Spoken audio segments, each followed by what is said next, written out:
मैं हूं एसपी पांडे। आप देख रहे हैं सच 24 इंडिया।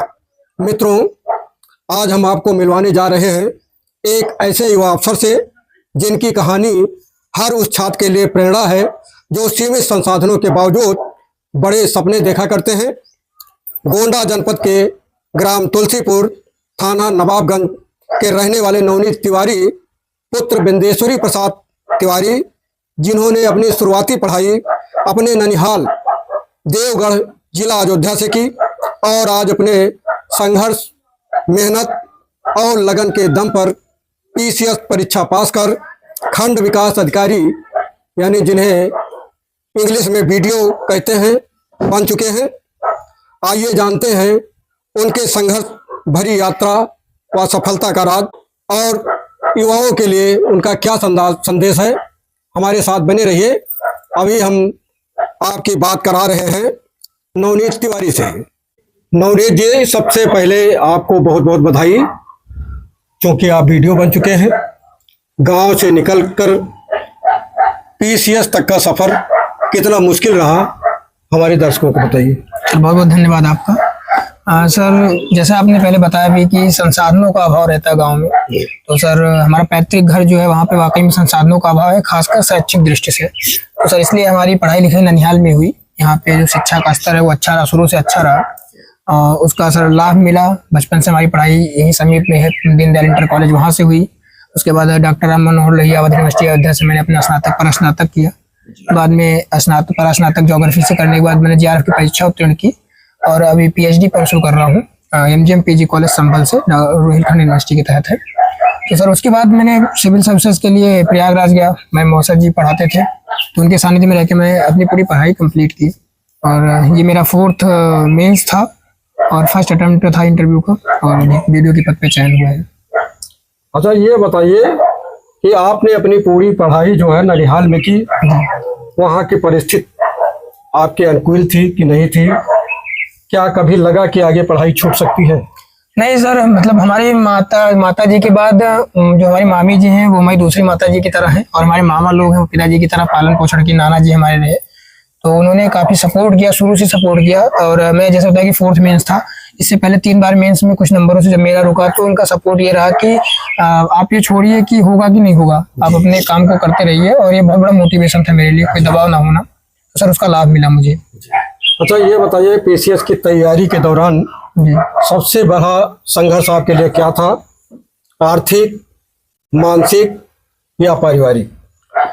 सर मेरे लिए जो सबसे बड़ा संघर्ष या चुनौती है वो यही था कि सिविल सर्विसेज के जो सही मार्गदर्शन है उसका अभाव रहा, कि जो चीज़ें सही तरीके से होनी चाहिए वो कैसे थी। क्योंकि सर 21 के एज मैंने पहला अटेम्प्ट दिया, पहला मेंस भी दिया, लेकिन सही मार्गदर्शन न होने से 7 नंबर के आसपास था जो मेरा कम था मेंस में, तो इंटरव्यू कॉल नहीं हुआ। तो सर उसको पूरा करने में मुझे वो 5-6 साल लग गए, क्योंकि सही मार्गदर्शन का अभाव था। चीज़ें कैसे की जानी चाहिए सिविल सर्विसेज के लिए वो प्रॉपर तरीके से पता नहीं थी। तो वही एक मात्र चुनौती थी। बाद में धीरे धीरे चीजें इम्प्रूव हुई तो जाके चयन हो गया। अच्छा, ये बताइए क्या कभी ऐसा भी आपको लगा कि अब नहीं हो पाएगा? उस समय आपने खुद को कैसे संभाला? सर ऐसा तो नहीं लगा, लेकिन 2024 का यूपीएससी का मेंस दिया था, तो उसके बाद सर 2 नंबर से इंटरव्यू कॉल रुक गया मेरा। तो उसके बाद सर थोड़ा डिमोटिवेशन उस टाइम पे हुआ, क्योंकि बहुत ज्यादा मेहनत हुई थी, पीसीएस भी दे रहे थे उस टाइम पे। सर कुंवर नारायण जी की रचना अंतिम ऊंचाई वो पढ़ने के बाद में थोड़ा लगा कि नहीं, जो चीज़ें आपने शुरू की हैं उनको कंप्लीट करना बहुत इंपॉर्टेंट है। क्योंकि शुरू तो सब बहुत जोश से करते हैं, लेकिन उनको समाप्त करते करते लोगों का जोश कहीं ठंडा पड़ जाता है, खत्म हो जाता है। तो वो जरूरी था मेरे लिए कि चीज़ें जो मैंने ठानी है उसको कंप्लीट करो, और फाइनली कंप्लीट हुई अब जाकर। अच्छा, ये बताइए आपको पूरे देश के युवा देख रहे हैं और काफ़ी युवा ऐसे भी हैं जो कि पीसीएस तैयारी कर रहे हैं, तो उनको जरा आप बताइए कि आपने कैसे तैयारी किया, उनको कैसी तैयारी करना चाहिए कि ताकि वो भी एक पीसीएस में उनका चयन हो सके, वो भी अफसर बन सके। सर मुझे लगता है कि आपने अगर कोई चीज ठाना है तो बहुत डेडिकेशन से करना चाहिए। मतलब मेरा शेड्यूल तो रात का था, बड़े भाई साहब दिन में पढ़ते थे और मैं रात में पढ़ता था, पूरी रात पढ़ता था। और मोबाइल का इतना वो नहीं था कि मैं 2019 में मोबाइल लिया, बड़े भाई साहब का मोबाइल था उसी का यूज करता था। तो डिजिटल मीडिया वगैरह से, बहुत सारा सोशल मीडिया से दूर था, लेकिन हाँ मोबाइल का यूज करता था अपने पढ़ने के लिए। तो अपना शेड्यूल आप बनाइए, एक रूटीन बनाइए, उस रूटीन को आप फॉलो करिए कि जो चीज़ें आपको करनी है अपने सिलेबस के अकॉर्डिंग आप टाइम डिवीजन करिए अपने टारगेट के हिसाब से, एग्जाम का उस हिसाब से आप अपने रूटीन को बनाइए कि कब तक आप सिलेबस कंप्लीट कर सकते हैं, उनको रिवाइज कर सकते हैं, टेस्ट सीरीज लगाइए आप, और ये कंटिन्यूटी रखिए, वो इम्पोर्टेंट है आपके लिए। जी। अच्छा, ये बताइए कि आज की युवाओं के लिए सबसे बड़ा सवाल जो पैदा हो रहा है कि क्या हम बिना कोचिंग के भी तैयारी कर सकते हैं और सीमित संसाधनों के साथ क्या हम पीसीएस अफसर बन सकते हैं, तो क्या ये संभव है?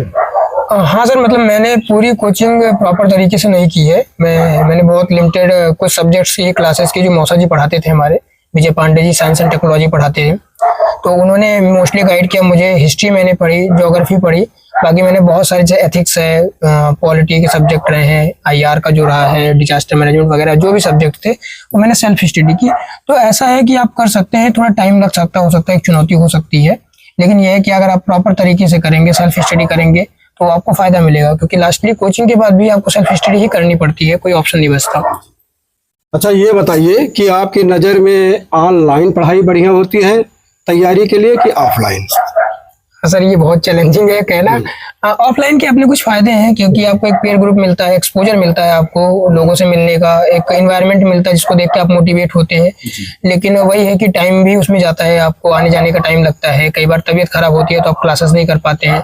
वो सुविधाएं ऑनलाइन में है कि आप किसी भी स्थिति में अगर कहीं पे भी हैं तो ऑनलाइन क्लासेस कर सकते हैं, फायदा भी है।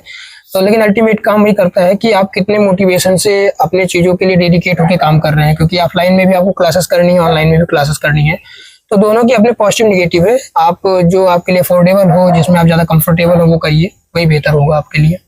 अच्छा नवनीत जी, ये बताइए कि आपकी सफलता में आपका परिवार, यानी खासकर आपके नाना नानी और मामा मामी का कितना योगदान रहा?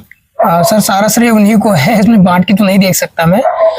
माता पिताजी का योगदान रहा, फिर हमारे नाना नानी जी हैं, नाना जी बचपन से ही स्कूल ले जाते थे, और कई बार तो वही मतलब ले जाते थे, लाते थे।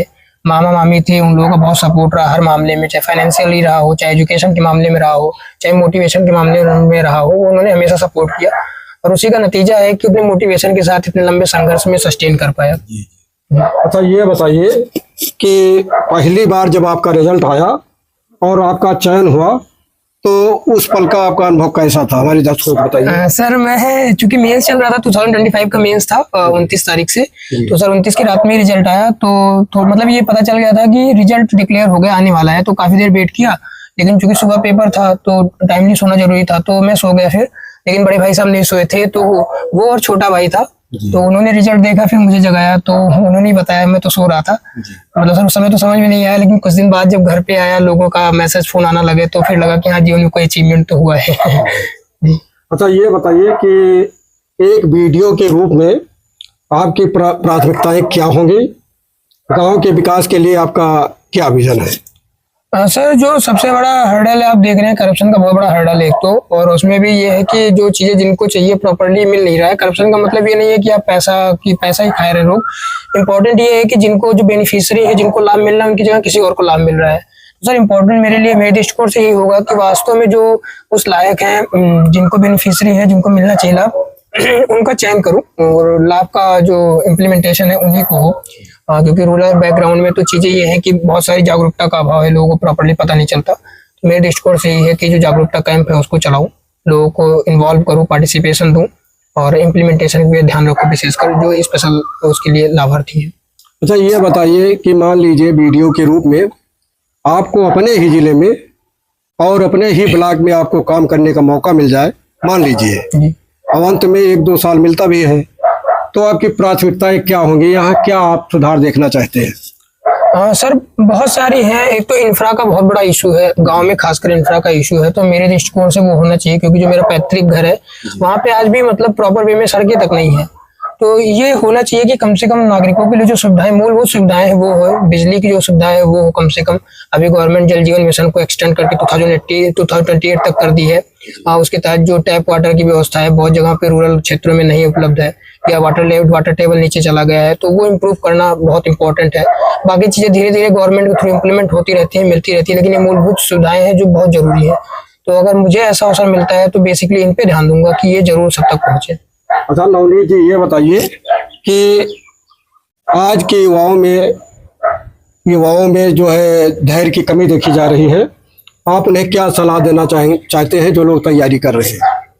सर बिना त्याग के तो कुछ नहीं मिला है किसी को, चाहे हमारे स्वतंत्रता सेनानी हो, उन्होंने किसी ने अपने जीवन का त्याग दिया तो हमें स्वतंत्रता मिली। तो हम यही कहेंगे कि हमें तो केवल समय का त्याग देना है, थोड़ा कष्ट से हो सकता है कि कुछ कष्ट भी सहना पड़े। और मैं सर एक बात हमेशा बोलता आया हूँ शुरू से कि असफलता व्यक्तिगत होती है, क्योंकि उसमें आपकी मेहनत है और आपका उसमें चॉइस है, इन्वॉल्वमेंट है।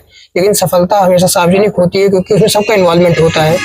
तो हमें लगता है सर कि अपने धैर्य को इसलिए है कि मोटिवेशन कहीं से भी मिले, आपको नहीं भी मिलता है तो आपको ये चीज ध्यान में रखनी है कि जिस दिन अचीवमेंट होगा उस दिन सब आपके साथ होंगे। तो उसको सोच के आपको करते रहना चाहिए चीज। अच्छा, ये बताइए कि आपके गांव का मान लीजिए कोई पीसीएस बनना चाहता है युवा, तो उसको एक लाइन में कोई मंत्र बताइए। सर यही है जो ठान लिया हो सके। सर, जो ठान लिया उसे कंप्लीट करके लौटना है, बस एक ही चीज है। आपने ठाना है, जो चीज माना है उसे कंप्लीट करिए बस, और कोई ऑप्शन नहीं है। आइए अभी हम इनके परिवार के सदस्यों से भी आपकी बात कराते हैं और जानते हैं कि इनके वीडियो बनने के बाद इन लोगों में कितना खुशी का माहौल है। आइए हम सबसे पहले इनकी माता जी से आपको मिलाते हैं। ये बताइए कि आपका लड़का इस समय वीडियो बन चुका है, अफसर बन चुका है, तो आपको कैसा महसूस हो रहा है? बहुत अच्छा लग रहा है, बहुत खुश हूँ। आइए और बात कराते हैं आपको। देखिए नाना जी हैं। ये बताइए कि आपका नाती अब एक वीडियो अफसर के रूप में वीडियो बन चुका है, एक अफसर के रूप में आपके बगल बैठा हुआ है, तो आपको कैसा महसूस हो रहा है? बहुत सुंदर, अति सुंदर जी, बहुत भाग्यवान। हाँ, देखिए इनके ये लोग मामा हैं, 1 2 3। अभी इनसे हम आपकी बात कराते हैं। कैसा महसूस हो रहा है आप लोगों को? बहुत अच्छा है, बहुत बढ़िया है। बहुत अच्छा, बहुत अच्छा है, बहुत अच्छा, बहुत ही अच्छा है, बहुत बढ़िया। मैं इनके उज्जवल भविष्य की कामना करते हैं। बहुत अच्छा। देखिए जो लोग जहां से भी देख रहे हैं, ये थे नवनीत जी, जो कि अब पीसीएस अफसर बन चुके हैं।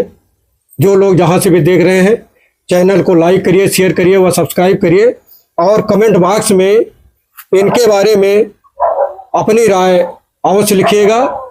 धन्यवाद।